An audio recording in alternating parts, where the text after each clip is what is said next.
ಬೆಳೆ ಪರಿಹಾರ ಈ ಸಾರಿ ಮಳೆ ಜಾಸ್ತಿ ಆಯಿತು. ಮಳೆ ಬಂದು ಬೆಳೆ ಹಾನಿಯಾಯಿತು. ನಾನು ಕೂಡ ಬಂದಿದ್ದೆ. ವಿಮಾನದಲ್ಲಿ ನಾನು, ಪ್ರಿಯಾಂಕ್ ಖರ್ಗೆ ಅವರು, ಕೃಷ್ಣ ಬೈರೇಗೌಡ ಅವರು, ಶರಣ್ ಪ್ರಕಾಶ್ ಪಾಟೀಲ್ ಮತ್ತು ಅಜಯ್ ಸಿಂಗ್ ಅವರು ನಾವೆಲ್ಲರೂ ಕೂಡ ಪರಿಶೀಲನೆ ಮಾಡಿ ಪರಿಹಾರ ಕೊಡಬೇಕು ಅಂತೇಳಿ ತೀರ್ಮಾನವನ್ನು ಮಾಡಿದ್ರು. ನಾನು ಅವತ್ತೇ ಘೋಷಣೆ ಮಾಡಿದೆ, ಸರ್ಕಾರದಿಂದಲೂ ಕೂಡ SDRF ಹಣ ಕೊಡೋದ್ರ ಜೊತೆಗೆ ಸರ್ಕಾರದಿಂದಲೂ ಕೂಡ ಕೊಡ್ತೇನೆ ಅಂತಕ್ಕಂಥ ಮಾತುಗಳನ್ನು ಹೇಳಿದೆ. ಹಾಗಾಗಿ SDRF ದಿಂದ ಸುಮಾರು 1218 ಕೋಟಿ ರೂಪಾಯಿಗಳನ್ನು ಕೊಟ್ಟಿದ್ದೇವೆ. ಸರ್ಕಾರದಿಂದ ಹೆಚ್ಚುವರಿಯಾಗಿ 1031 ಕೋಟಿ ರೂಪಾಯಿಗಳನ್ನು ಕೊಟ್ಟಿದ್ದೇವೆ. ಒಟ್ಟು ರಾಜ್ಯದಲ್ಲಿ ಹಾನಿಗೊಳಗಾದಂಥ ರೈತರು 14,21,000. ಕಲ್ಯಾಣ ಕರ್ನಾಟಕ ಒಂದರಲ್ಲೇ 7,21,786 ರೈತರು 7,21,786 ರೈತರು ಹಾನಿಗೊಳಗಾದರು. ಆದರೆ ನಾವು ಕೊಟ್ಟಂಥ ಹಣ 1,072 ಕೋಟಿ ರೂಪಾಯಿ. ಕಲ್ಯಾಣ ಕರ್ನಾಟಕದಲ್ಲಿ ಕಲಬುರಗಿ ಜಿಲ್ಲೆ ಒಂದರಲ್ಲೇ 3,23,318 ರೈತರು ಹಾನಿಗೊಳಗಾದರು. ನಾವು ಕೊಟ್ಟಂಥ ಹಣ 498 ಕೋಟಿ ರೂಪಾಯಿಗಳು. ಅಂದರೆ ನಾವು ಮಳೆ ಬಂದು ಪ್ರವಾಹ ಬಂದು ಬೆಳೆ ಕಳ್ಕೊಂಡಂಥ ರೈತರಿಗೆ ಈಗಾಗಲೇ ಹಣವನ್ನು ತಲುಪಿಸ್ತಕ್ಕಂಥ ಕೆಲಸವನ್ನು ಅವರ ಅಕೌಂಟ್ಗಳಿಗೆ, ವಿಶೇಷವಾಗಿ ಅವರ ಅಕೌಂಟ್ಗಳಿಗೆ ತಲುಪಿಸ್ತಕ್ಕಂಥ ಕೆಲಸವನ್ನು ಮಾಡಿದ್ದೇವೆ. ಆದ್ದರಿಂದ ನಾವು ಯಾವತ್ತೂ ಕೂಡ ಅಧಿಕಾರದಲ್ಲಿದ್ದಾಗ ರೈತರ ಸಹಾಯಕ್ಕೆ ಬರ್ತಾ ಇದ್ದೇವೆ. ಈಗ ತೊಗರಿ ಬೆಳೆಗೆ ನೆಟೆ ರೋಗ ಬಂದಿತ್ತು. BJPಯವರು ಕೊಡಲಿಲ್ಲ, ಒಂದು ಪೈಸೆನೂ ಕೊಡಲಿಲ್ಲ. ನಾವು 24-25ರಲ್ಲಿ ಸುಮಾರು 233 ಕೋಟಿ ರೂಪಾಯಿಗಳನ್ನು ಕೊಟ್ಟಿದ್ದೆವು. 233 ಕೋಟಿ ರೂಪಾಯಿಗಳು ನೆಟೆ ರೋಗಕ್ಕೆ ರೈತರು ಒಳಗಾದದಕ್ಕೆ ಕೊಟ್ಟಿದ್ದೆವು. ಇವತ್ತು ಕಬ್ಬಿನ ಬೆಲೆ ಕಡಿಮೆ ಆಯಿತು ಅಂತೇಳಿ, MRP ಕಡಿಮೆ ಆಯಿತು ಅಂತೇಳಿ ರೈತರು ಪ್ರತಿಭಟನೆಯನ್ನು ಮಾಡಿದಾಗ ಅವರ ನೆರವು ಕೂಡ ನಾವು ಬರ್ತಕ್ಕಂಥ ಕೆಲಸವನ್ನು ಮಾಡಿದ್ದೇವೆ. ಸರ್ಕಾರದಿಂದ 50 ರೂಪಾಯಿಗಳು, ಫ್ಯಾಕ್ಟ್ರಿಯಿಂದ 50 ರೂಪಾಯಿಗಳು ಇದನ್ನು ಕೊಡಿಸ್ತಕ್ಕಂಥ ಕೆಲಸವನ್ನು ಮಾಡೋದು. ಒಟ್ಟಾರೆ 300 ಕೋಟಿ ರೂಪಾಯಿಗಳನ್ನು ಸರ್ಕಾರದಿಂದ ಕಬ್ಬಿನ ಬೆಳೆಗಾರರಿಗೆ ಕೊಡ್ತಕ್ಕಂಥ ಕೆಲಸವನ್ನು ಮಾಡಿದ್ದೇವೆ ಅಂತಕ್ಕಂಥ ಮಾತುಗಳನ್ನು ಈ ಸಂದರ್ಭದಲ್ಲಿ ಹೇಳಲಿಕ್ಕೆ ಬಯಸ್ತಾ ಇದ್ದೀನಿ. ಯಾಕೆ ಈ ಮಾತುಗಳನ್ನು ಹೇಳ್ತಾ ಇದ್ದೀನಿ ಅಂದರೆ, ನಮ್ಮ ಸರ್ಕಾರ ಯಾವತ್ತೂ ಕೂಡ ರೈತರ ಪರವಾದಂಥ ಸರ್ಕಾರ, ಬಡವರ ಪರವಾದಂಥ ಸರ್ಕಾರ. ಈಗ ನೀವು ಯೋಚನೆ ಮಾಡಬೇಕು, 371J ಯಾರ ಕಾಲದಲ್ಲಿ ಆದದ್ದು? 371J ಯಾರ ಕಾಲದಲ್ಲಿ ಆದದ್ದು? 371J ಅದನ್ನು ಜಾರಿಯಾದದ್ದು ನಮ್ಮ ಕಾಲದಲ್ಲೇ.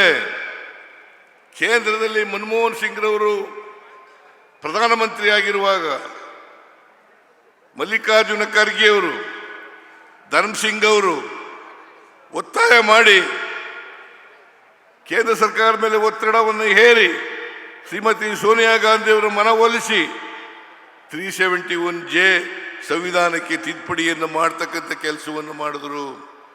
ಇಲ್ಲದೆ ಹೋಗಿದ್ರೆ 371J ಆಯ್ತಿರ್ಲಿಲ್ಲ. 6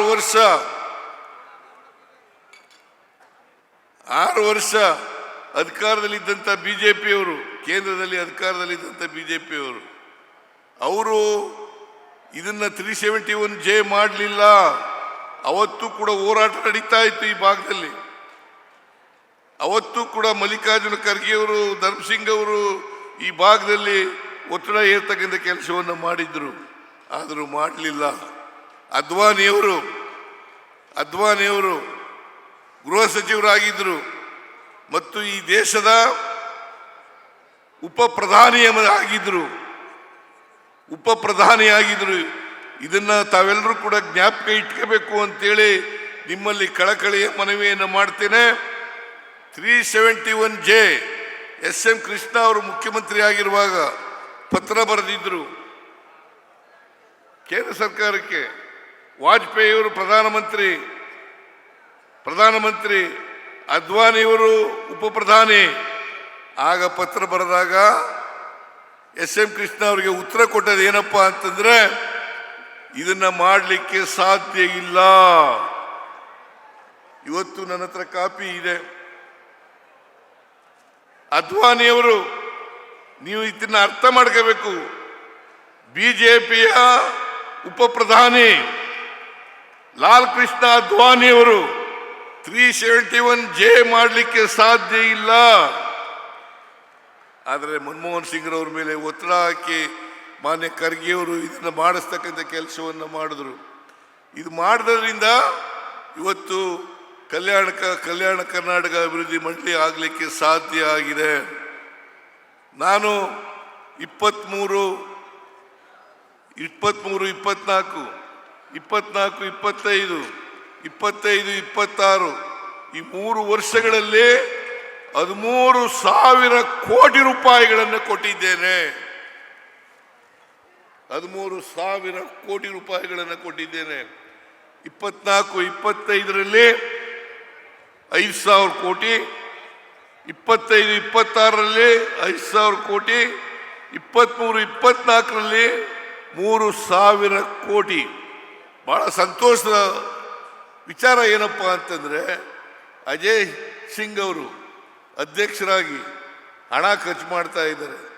ಇನ್ನೂ ಜಾಸ್ತಿ ಬೇಗ ಮಾಡ್ತಕ್ಕಂಥ ಕೆಲಸವನ್ನು ಮಾಡಬೇಕು.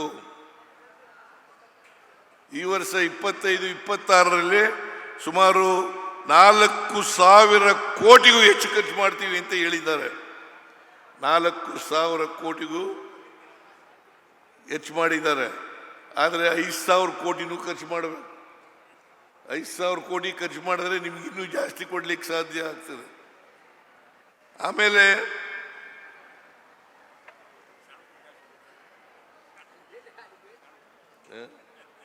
ಯಾರು ಬರ್ಕೊಟ್ಟರು? ನೀನ್ ಯಾಕೆ ಕೊಟ್ಟೆ? ಲೇಟ್ ಆಗುತ್ತೆ ಅನ್ನೋದು ಗೊತ್ತಿತ್ತು ನನಗೆ.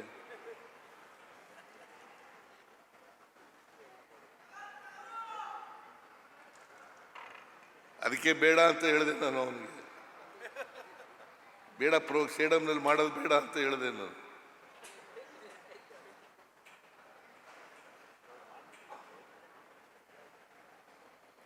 ಅದರಿಂದ ನಾನು ಬಹಳ ಸ್ಪಷ್ಟವಾಗಿ ಅಜಯ್ ಸಿಂಗ್ ಅವ್ರಿಗೆ ಹೇಳಿದ್ದೇನೆ, ಶಿಕ್ಷಣಕ್ಕೆ, ಆರೋಗ್ಯಕ್ಕೆ ಹೆಚ್ಚು ಒತ್ತು ಕೊಡಬೇಕು.